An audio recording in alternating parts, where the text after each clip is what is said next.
Saben que cuando estaba en la universidad, que tendría unos 18, 19 años, tenía que dar un examen de física. Y en la universidad donde estudiaba era bastante fuerte el tema de la física. Y había hecho justo lo que nos dicen que no hagamos, ¿no? Que no estudiemos el día anterior. Yo había estudiado un montón el día anterior. Me había amanecido estudiando hasta el otro día. Había dormido un par de horas y me sentaba a dar el examen de física al otro día. El profesor repitió 2 o 3 veces, dijo, lean todo y después de eso contesten. Repitió 2 o 3 veces lo mismo. Y claro, no sé si por el apuro, por los nervios, por la costumbre. Lo que hice es sacar mi calculadora, sacar mis lápices, el esfero, porque la respuesta final se escribía con esfero, el borrador y todo, y empecé rápido a solucionar el examen. Entonces, era un examen solo de 15 minutos. Y habían como 10 preguntas. Y habían ejercicios de física que realizar. Entonces, yo empecé a resolver y cuando estaba por el primer ejercicio, empecé a ver que algunos de mis compañeros empezaban a pararse, entregaban el examen y salían. Entonces decía, Dios mío, ¿qué hicieron ellos para terminar tan rápido? ¿Cómo hicieron los ejercicios tan rápido? Trataba de concentrarme en el examen porque eran 15 minutos. Trataba de concentrarme y veía como más gente se paraba y se iba, se paraba y se iba. Y nos quedamos en el curso de 40 personas, nos quedaríamos unos 5 o 6 quizás. El profesor dijo al final de los 15 minutos, perfecto, esfero sobre la mesa, nadie escribe nada y pasó recogiendo los exámenes. Cuando salí a la parte de afuera, empecé a conversar con mis compañeros y les decía, ¿qué hicieron para terminar tan rápido? Y uno de ellos me decía, ¿no leíste el examen? Y yo dije, no, pero el profesor dijo, lean todo y después respondan. Sí, pero eran 15 minutos y por la presión yo me puse a responder. Bueno, resulta que la pregunta 10 decía, si leíste hasta aquí, firme el examen y entrega. Y yo era uno de los pocos que en ese curso, quizás 5 o 6, que no escuchamos, que no leímos y simplemente nos pusimos a responder. ¿Por qué le cuento esto? Porque en la vida nos pasa algo muy parecido. En la vida, muchas veces lo último que hacemos es escuchar. Estamos tan llenos de nuestros argumentos, estamos tan llenos de nuestras ideas, de nuestras justificaciones, que no tenemos tiempo de escuchar. Y cuando no escuchamos, normalmente nos equivocamos. ¿Qué le hace pensar a usted de que usted es el dueño de la verdad y que usted tiene la razón en todo lo que plantea? La palabra del Señor dice que solamente el bruto piensa que tiene la razón. Y eso me pasó a mí. El día de hoy vamos a ver el caso de una persona quien Dios usó de una manera excepcional. Recordemos rápidamente, luego de salir de Egipto, el pueblo de Dios llegó al monte Sinaí. ¿Se acuerdan qué pasó en el monte Sinaí? Moisés subió y bajó ¿con qué? Y abajo le esperaban, ¿se acuerdan? Con el becerro de oro, ¿no es cierto? Rompió las tablas, otra vez hizo pacto con Dios. La cosa es que el pueblo de Israel hizo un pacto con Dios en el monte Sinaí de seguir sus mandamientos.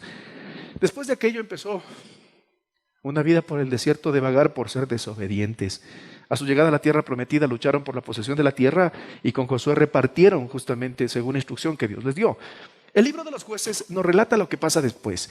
Después empiezan a levantarse algunos patriarcas, digamos así, que administraban el pueblo. Unos buenos, otros no tan buenos y unos recontra malos. El libro de jueces nos habla de cómo estas personas a veces obedecían y después desobedecían a Dios.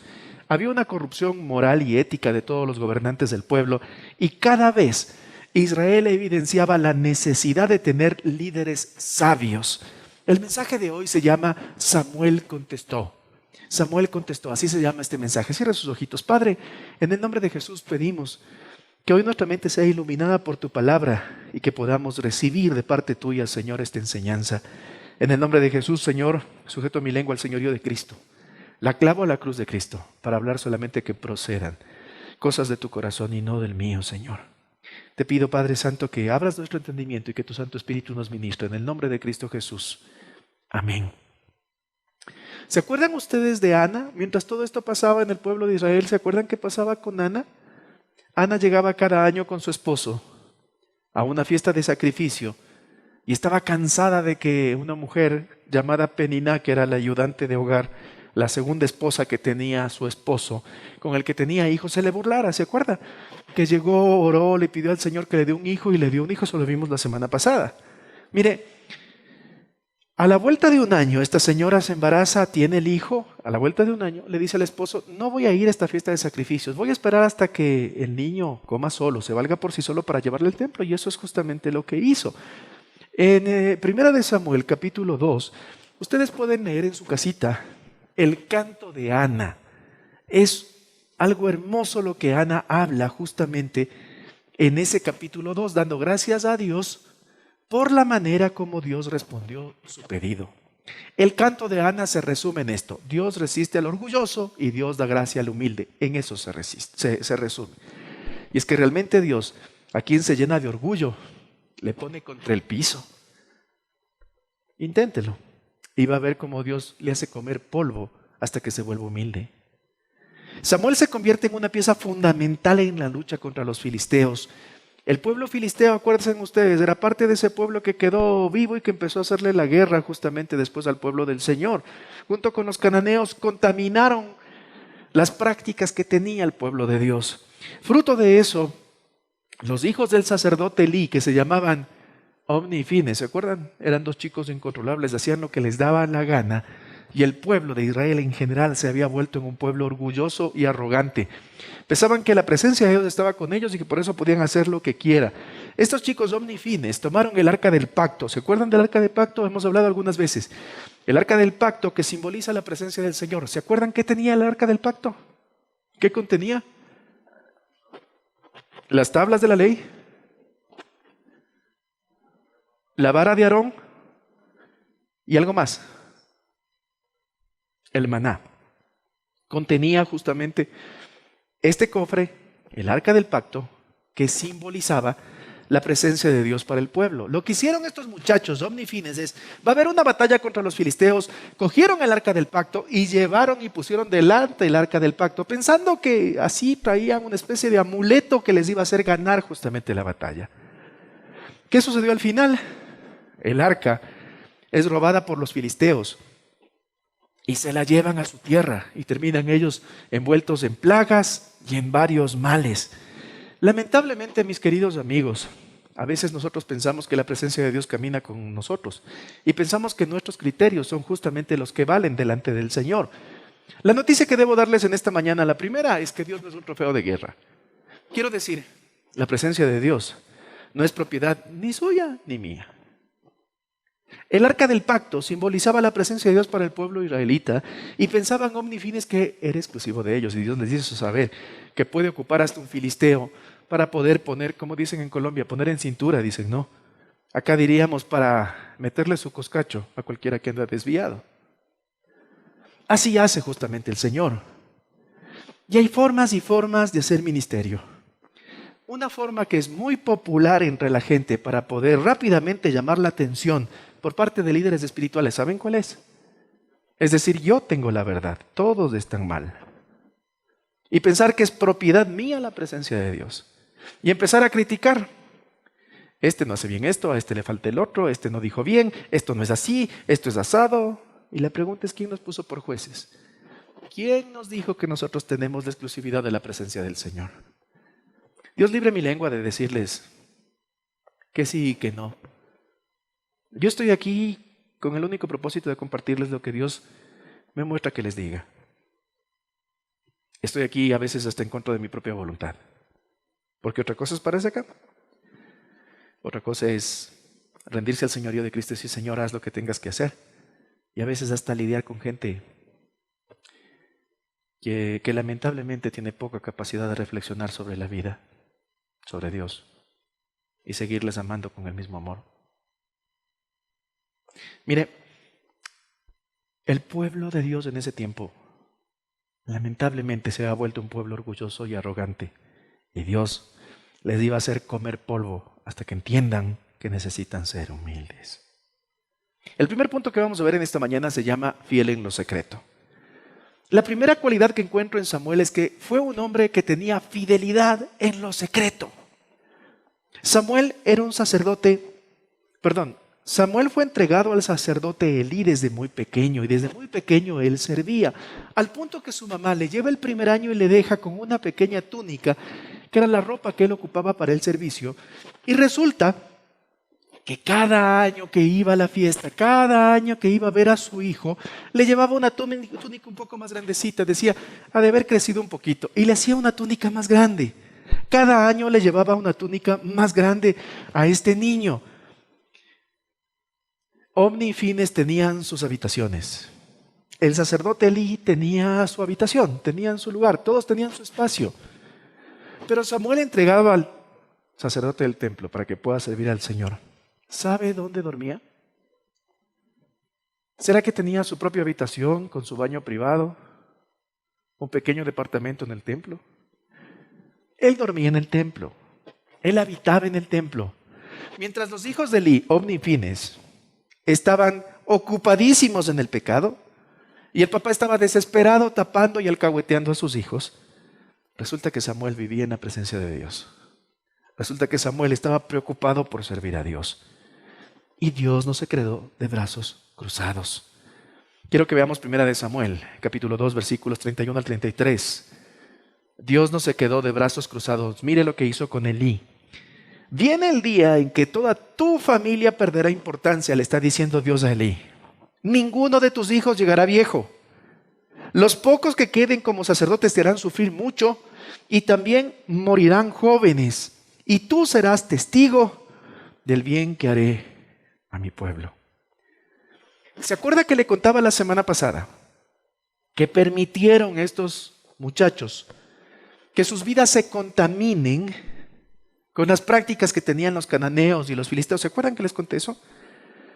Mire, ¿qué es lo que pasa cuando nosotros permitimos que nuestra casa se contamine con las prácticas que no edifican? El versículo 31 nos hace saber la decisión de Dios. Viene el día en que toda tu familia perderá importancia. Amigos queridos, el Señor nos ha dado promesas a nosotros y a nuestra familia. Pero si nosotros nos ponemos duros de corazón y nos portamos orgullosos y arrogantes, como lo estaba el pueblo de Israel en ese tiempo, en estos mensajes secuenciales que venimos viendo, nos damos cuenta cómo llegó a ese punto el pueblo de Israel. Y creemos que nuestros argumentos pueden hasta más que la palabra de Dios.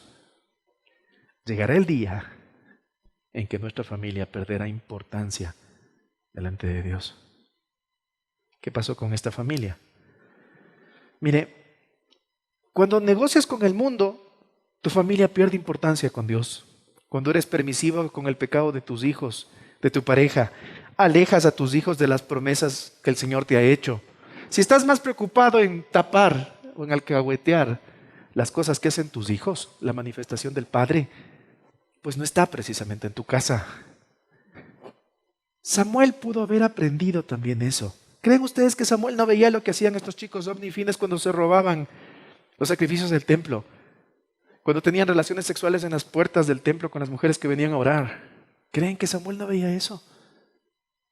¿Creen que no veía la forma pasiva como Elí dejaba que las cosas sucedan y tapaba a sus hijos? ¿Creen que Samuel no veía eso? Samuel se pudo haber contaminado con eso, pero decidió no hacerlo. Decidió en lo secreto permanecer fiel. Veamos el versículo 34.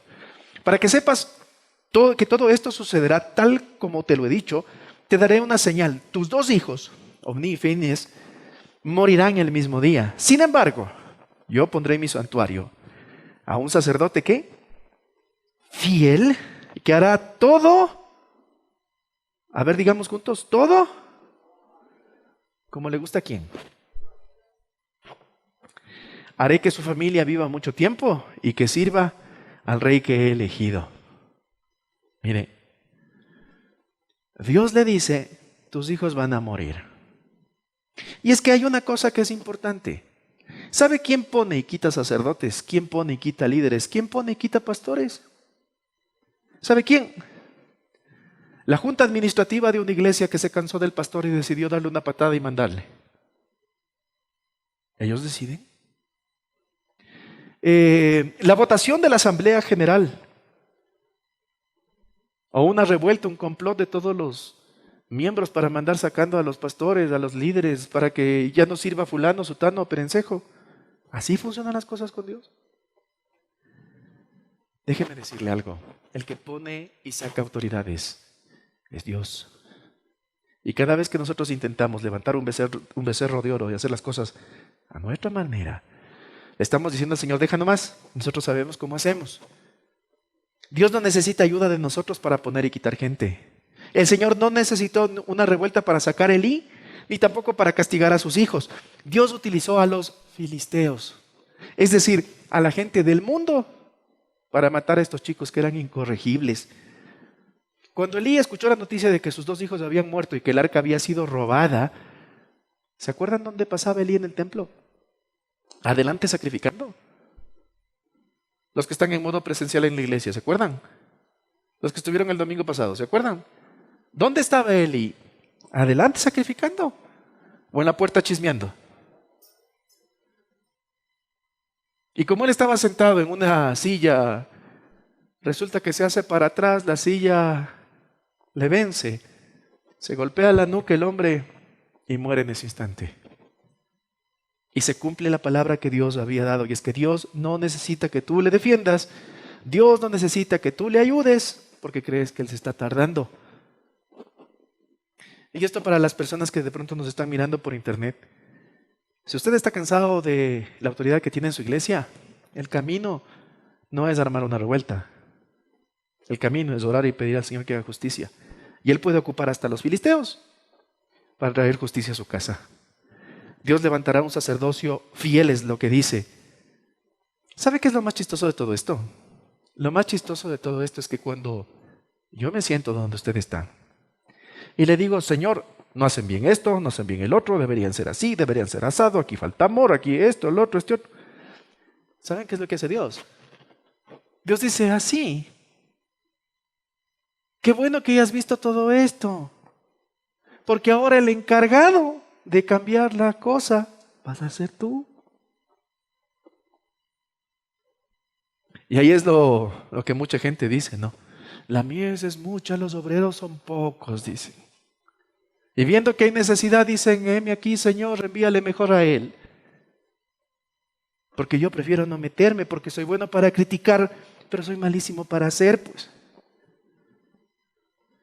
Si tú eres fiel en lo secreto, la noticia es que Dios te puede ocupar a ti y a tu familia para que tú puedas cambiar las realidades que hoy nosotros tenemos. Para que hagas un servicio como a Dios le gusta, no como le gusta al humano. Al humano le gusta que le adulen. Al humano le gusta que estén pendientes de él. Al humano le gusta que estén todo el tiempo ahí ayudándole. Pero sabes, la palabra del Señor es una espada de doble filo que penetra hasta lo profundo y nos hace saber cuando estamos actuando mal. Y como les he dicho, el día que la palabra aquí no duela, habremos perdido el sentido de ser iglesia. Porque aquí no venimos a charlas motivacionales espirituales, a decirnos que las cosas van a cambiar si nosotros simplemente ponemos fuerza de voluntad. Aquí hemos venido a decirles lo que dice la palabra. Y la palabra del Señor dice que va a levantar un sacerdocio fiel para que hagamos las cosas como a Él le gusta. No como a nosotros nos gusta. Versículo 1 del capítulo 3 dice lo siguiente. El joven Samuel, que hacía, ministraba a Jehová en presencia de Elí. ¿Y cómo era el sacerdote Elí? ¿Era un siervo fiel? ¿Era un hombre centrado en las cosas de Dios? ¿O era un líder corrupto que pasaba preocupado de cómo tapar a sus hijos? Mire, aún con un sacerdocio corrupto, aún con un liderazgo caído, aún con un templo que no glorificaba el nombre de Dios, ¿sabe qué hacía Samuel? Samuel servía al Señor. Dice, y la palabra de Jehová escaseaba en aquellos días y no había visión con frecuencia. Mis amigos queridos, sobre todo los que nos están mirando por internet, debo decirles lo siguiente: si es que en su iglesia no hay palabra, usted tiene que seguir sirviendo. Si en la iglesia donde usted está las cosas no se hacen como usted cree que deberían ser, usted tiene que ser fiel y seguir haciendo las cosas como a Dios le agradan. Usted no salga corriendo. Samuel servía al Señor, aunque el templo era dirigido por una persona pecadora y falta de fe. Y es que en las iglesias de hoy, para que las cosas cambien, necesitamos más Samueles y menos Sansones. A ver, ¿qué quiero decir? ¿Qué quiero decir? El personaje anterior a Samuel es Sansón. Y Sansón era un hombre vanidoso, que tenía mucha fuerza y le gustaba que le miren, que tenía mucha fuerza. Su cabello, no había pasado navaja sobre su cabello. Era un hombre contaminado con la cultura de los filisteos, que tenía amoríos con las chicas de afuera. ¿Y sabe qué? En las iglesias, lamentablemente, hay muchísimos Sansones. Gente que quiere ser admirada por lo que dice, por lo que hace, por cómo toca, por cómo habla.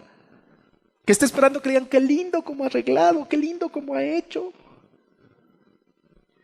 En las iglesias necesitamos menos Sansones y más Samueles, que aunque la iglesia no esté bien, sirvan al Señor como a Él le gusta.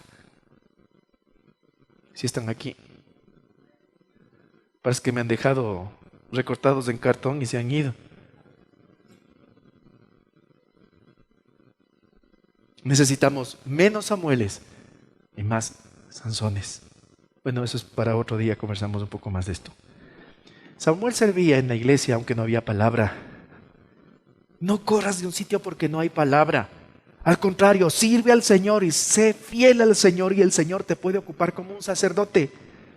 Dios no usa el desocupado, ¿se acuerdan de eso? Samuel servía, aunque las cosas no andaban bien. El punto 2 dice, fiel en la fama. El primero les decía, fiel en lo secreto. Donde nadie le veía, cuando era un total desconocido, Samuel servía y era fiel. Y cuando llegó a la fama, también. Con 38 años, inicia la labor profética. Y claro, la desarrolla hasta cuando tuvo 85 años. El pueblo de Israel se arrepiente de lo que estaba haciendo y van a buscar a Samuel. Y le dicen, Samuel, queremos volvernos al Señor. Samuel les habla en fe y les dice, Dios les va a librar. Miren lo que nos cuenta 1 de Samuel, capítulo 7, versículo 3. Por eso Samuel les dijo, si de veras quieren volver a obedecer a Dios, dejen de adorar a los dioses ajenos, a las imágenes de Baal y a Astarte. Adoren solamente a nuestro único y verdadero Dios. Así Él los librará del poder de los filisteos. ¿Qué les estaba diciendo? Les estaba diciendo, ¿en serio quieren volverse al Señor? Entonces, lo que ustedes van a hacer es, dejen de vivir como vivían. Dígale al de al lado, deja de vivir como vives. Con los ojos, aunque sea, dígale así, deja de vivir como vives. Eso les estaba diciendo. Deja de vivir como vives, deja esas prácticas que tienes, adora solamente al Señor y Él te va a librar del poder de los filisteos. Los filisteos eran esos vecinos perversos que les tenían todo el tiempo en guerra. ¿Saben qué es lo que pasa después de que el pueblo arrepentido viene y le dicen, Samuel, queremos volvernos al Señor? Y les dice, ok, deja de vivir como vives, adora al Señor y Él te va a librar. ¿Saben qué es lo que pasa después de eso? Versículos 7 y 8. Cuando los jefes de los filisteos supieron que los israelitas se habían reunido en ese lugar, decidieron ir y al saberlo, los israelitas se llenaron de miedo y dijeron a Samuel, no dejes de orar a nuestro Dios, ruégale que nos libre del poder de los filisteos. Algo muy parecido a lo que nos pasa hoy en día. Venimos a la iglesia, tenemos unos tiempos lindos con el Señor, la palabra nos golpea y decimos, Señor, ahora sí, Señor, te voy a... Cruzamos la puerta y tome, sucede lo impensado.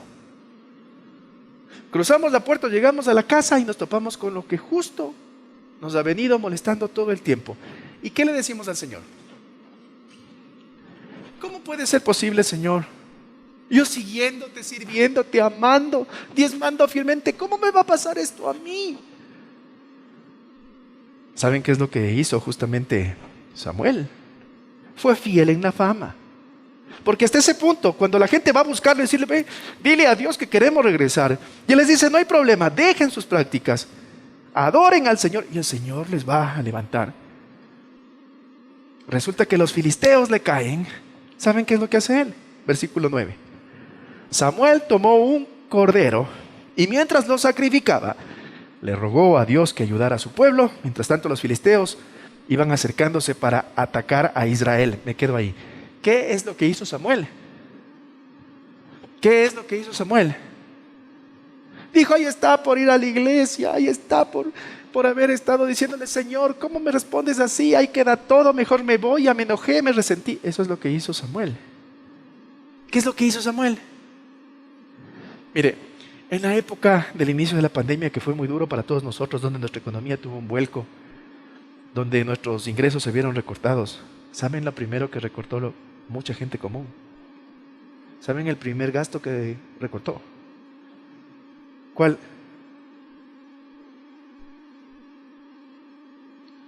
Le decía hace un ratito que Dios no necesita que usted le defienda. Y sabe, el Señor ha sido fiel con esta casa. Doy gracias a Dios porque en medio de todo lo que estamos pasando, el Señor nos ha bendecido y nos ha permitido sostener esta casa.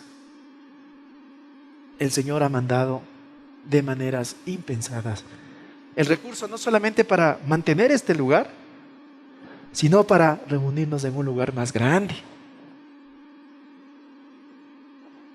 Me pregunto, la gente que lo primero que hizo que fue recortar el diezmo, ¿cómo se sentirá ahora? Quienes dijeron, Señor, yo voy a sacrificar un cordero, es decir, te voy a poner en primer lugar, aunque no sé qué va a pasar mañana, pero mi primera prioridad eres tú. Y sacrificó y entregó a Dios lo que es de Dios. ¿Sabe? Le puedo decir que toda esa gente que puso en primer lugar a Dios y le fue fiel, todos ellos siguen sostenidos. Todos siguen con salud.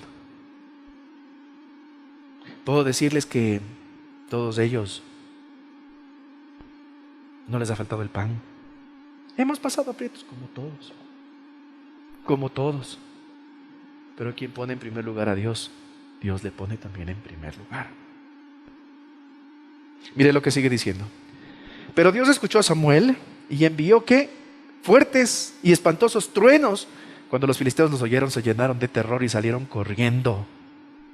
Mire, cuando está usted en lo mejor de las vidas espirituales, siempre pasa algo. Cuando usted le dice, Señor, ahora sí, siempre pasa algo. Recuerde, cuando vienen los tiempos malos, no es tiempo de llorar, ni de reclamarle al Señor, ni de buscar culpables. Haga como Samuel, es tiempo de sacrificar. Y a veces en el altar hay que poner lo que es de Dios. Y a veces en el altar hay que poner el orgullo que es de nosotros. A veces en el altar hay que poner el tiempo que le estamos mezquinando a Dios. A veces en el altar hay que poner la falta de perdón que nosotros orgullosamente seguimos reteniendo. Cuando venga el tiempo malo, acuérdese que es tiempo de sacrificar. Versículos 11 y 12.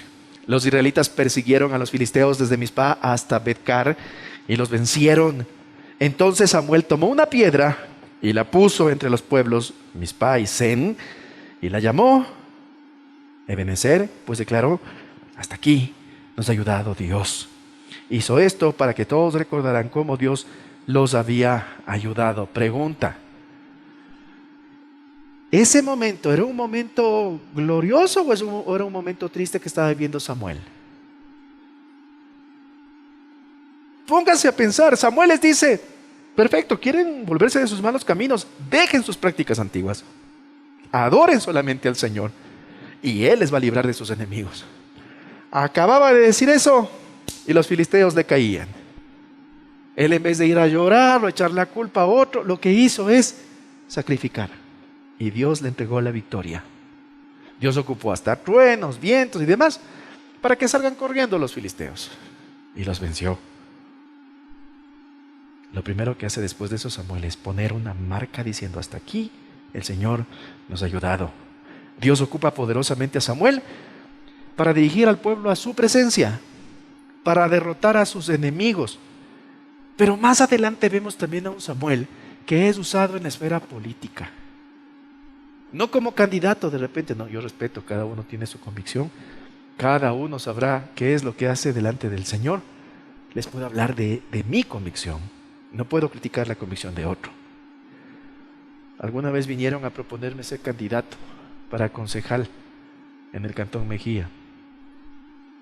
¿Y sabe qué? Yo entendí que ese no es mi espacio. El Señor me quiere sacrificando, no rogando votos. En mi caso. Hay otras personas que tienen otra llamada, otra preparación, que el Señor les bendiga. Pero en mi caso, yo entendí que el Señor me quiere aquí. Y que cada vez que me he querido salir, el Señor me daba contra el piso. Dios ocupa a Samuel, no para ser la figura política. Él ocupa para que levante al primer rey de Israel. Le da una visión y le dice, Él es. Y levanta justamente a Saúl. Dios le da el privilegio de ungir después, porque Saúl se corrompe y empieza a decaer. Le da el privilegio de tener la visión de quién va a ser el segundo rey de Israel, el ungido de Dios, el mejor rey que ha tenido Israel, el rey David. Y va a la casa de David y empiezan a desfilar los hijos. Este no es, este no es, este no es, este no es. ¿No tendrás algunito más? Ah, sí tengo un chiquito ahí en los corrales. Un susito ahí, un mocosito. Tráelo. Y viene y Dios le dice, ese es. Y Samuel tiene el privilegio de decir, ese es, y de ungirlo. Y levanta al siguiente rey de Israel, que es David. Y no solamente eso, sino que lo acompaña en su reinado. La promesa que originalmente le hizo, que él va a caminar con el ungido, se hizo efectiva. Y Dios le dio ese privilegio justamente a Samuel. Versículo 13 del capítulo 7. Mientras Samuel vivió, Dios mostró su poder contra los filisteos, y estos ya no volvieron a invadir la tierra de Israel. En otras palabras, mientras Samuel vivió, Dios le dio el privilegio de mirar, de que la gente que antes lo atormentaba no lo volvería a atormentar. ¿Por qué? Porque él fue fiel en lo secreto y fue fiel en lo público. Amigos queridos, eso como pueblo del Señor nos hace falta.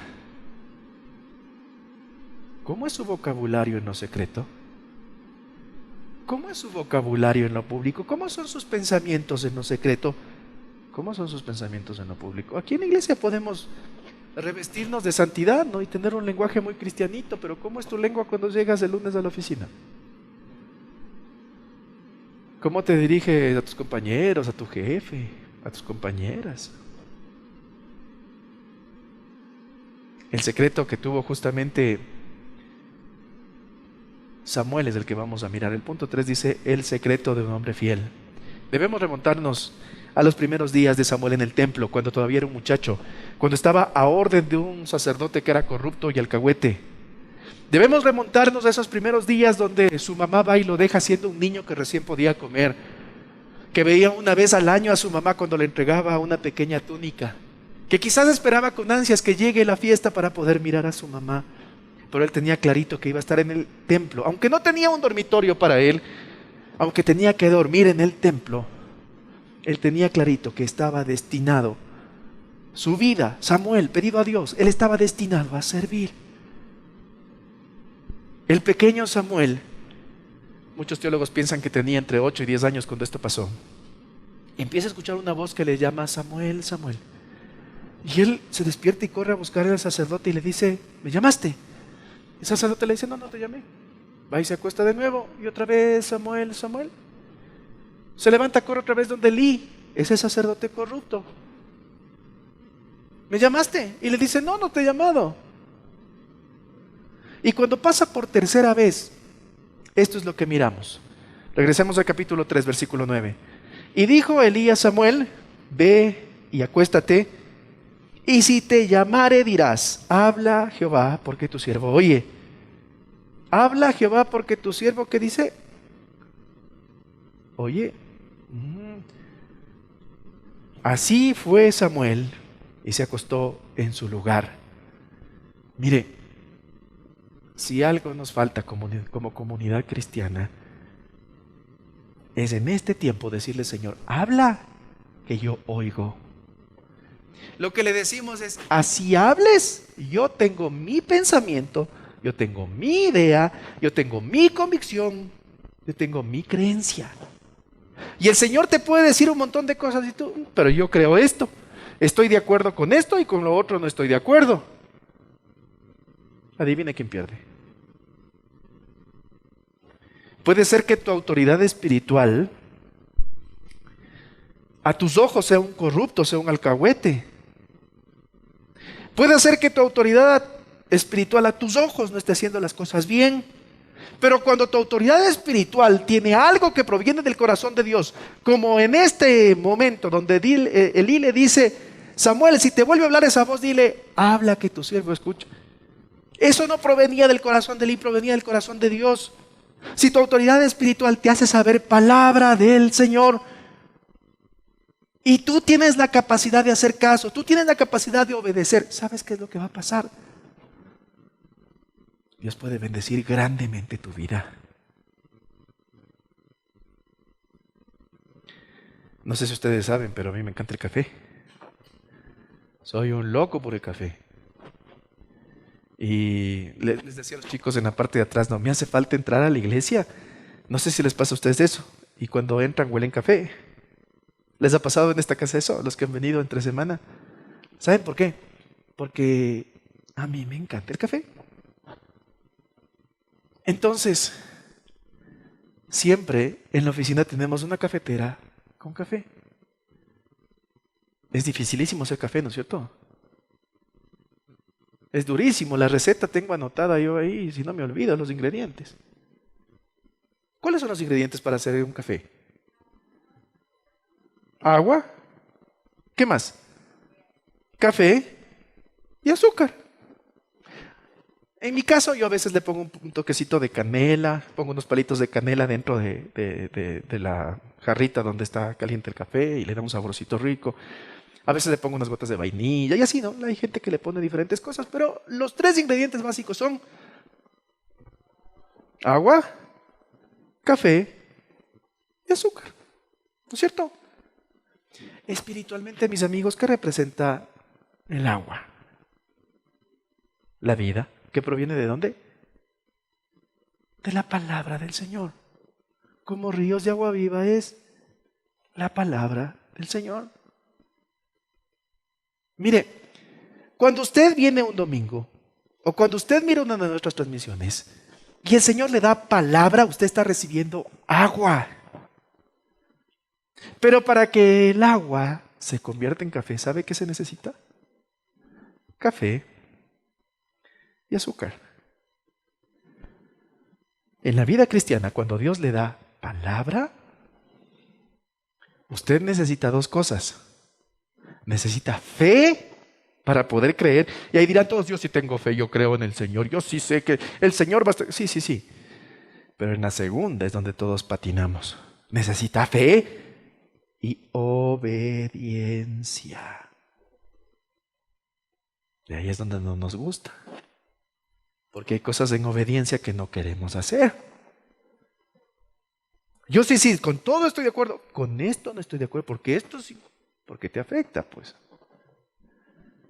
Porque no estás dispuesto a que Dios saque de tu corazón eso que te ha tenido cautivo y esclavo tanto tiempo, pues. Y no quieres doblegar el orgullo. Y no quieres entregar al Señor lo que es de Dios. Prefieres decir, no, eso era para el Antiguo Testamento, para el Nuevo Testamento, ya no, es ahí lo que cada uno pueda.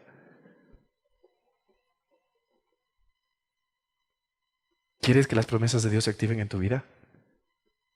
Cuando recibas palabra, necesitas fe y obediencia. Si solo tienes fe, será un lindo domingo que has pasado sentado 50 minutos escuchando una predicación y cantando. Pero si tienes la capacidad de obedecer, entonces puedes tener un sacerdocio fiel y puedes mirar cómo Dios puede transformar la historia tuya y de tus generaciones. Quien se encoge finalmente de hombros y no hace caso y se va insultando y diciendo, estos líderes, estos pastores, estas autoridades, yo creo que se hacen mejor las cosas así. No hay problema. Nosotros no perdemos. Vaya nomás. ¿Sabe quién pierde la bendición mayor? No somos tan importantes como para creer que porque yo me resiento y me voy, Dios va a perder o la iglesia se va a caer. Aquí seguimos, gracias a Dios. Aquí seguimos. No te vayas por esa puerta si es que Dios no te llama a salir. Mire, 2 casos hemos tenido de 2 personas que han hecho lo que a mí me encanta. Que han dicho, me voy. A ver, no es que me encanta que se vayan. Han dicho, me voy porque Dios me llama a abrir una nueva obra. Y hemos escuchado, uno de ellos se fue al sur a abrir una nueva obra y otra persona está con un ministerio dirigido a mujeres solas, que son espacios donde yo no llego y que yo sé que el Señor les llamó y les puso allí. Entonces, oramos, les bendecimos y les dijimos, vaya, y si podemos ayudarles, les ayudamos. Esa es la manera correcta de irse a seguir haciendo obra. Pero quien se encoge de hombros y dice, ya me resentí, que vaya, no hay problema, vaya. Aquí no pierde Dios ni nosotros, vaya. Solamente acuérdese de lo que le digo. El Señor le hará morder el polvo hasta que deje de ser arrogante y orgulloso. No te vayas si Dios no te llama en la obediencia y bendición. Obedece, aunque tengas una mejor idea. Versículo 10. Y vino Jehová y se paró y llamó como otras veces, Samuel, Samuel. Entonces Samuel dijo, ¿qué? Habla porque tu siervo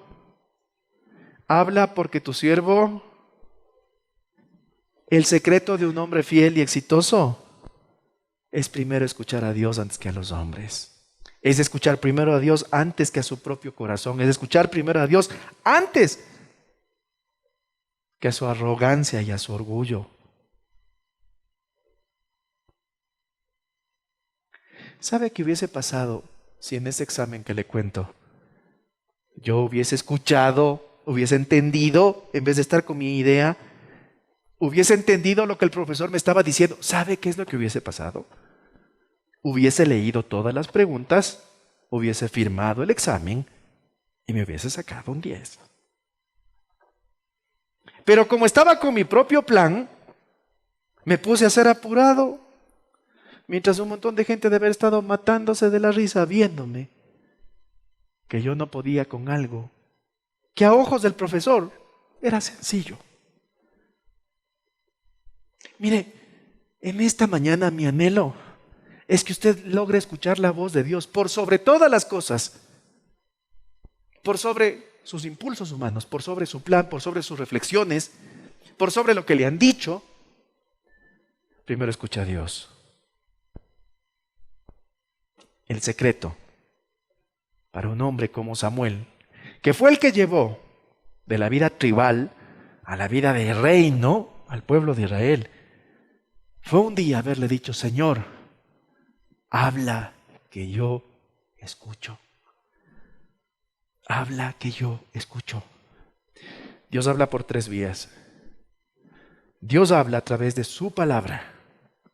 Pero si usted no puede a través de la palabra entender al Señor, a veces estamos tan entenebrecidos que no entendemos lo que dice la Biblia. Entonces, Dios ocupa también a personas para, como en esta mañana, decirle lo que usted está escuchando. Dios ocupa a personas llenas del poder de Dios para hacerle entender y decirle cuál es su voluntad. Pero a veces tampoco entendemos así. Entonces Dios ocupa una voz interna acá, ocupa la naturaleza, lo que vemos, y nos da paz. Y cuando tenemos paz sabemos que el Señor nos está diciendo dele. Cuando no tenemos paz, entonces preocúpese. Si ya la palabra le está haciendo ver que el camino no es por ahí, si ya consultó con el uno, con el otro y le dicen no es por ahí, pero usted sigue empecinado, Si usted internamente no tiene paz, no está tranquilo, acuérdese, el secreto de Samuel fue haber contestado al Señor: habla que yo escucho. Si usted tiene la capacidad de escuchar, no digo refutar, ¿no? A veces cuando conversamos con nuestra pareja nos pasa eso, ¿no? Nuestra pareja nos está exponiendo sus razones y nosotros estamos escuchando lo que nos dice y encontrando cómo contradecirle, cómo decirle no es así. No hablo de esa forma.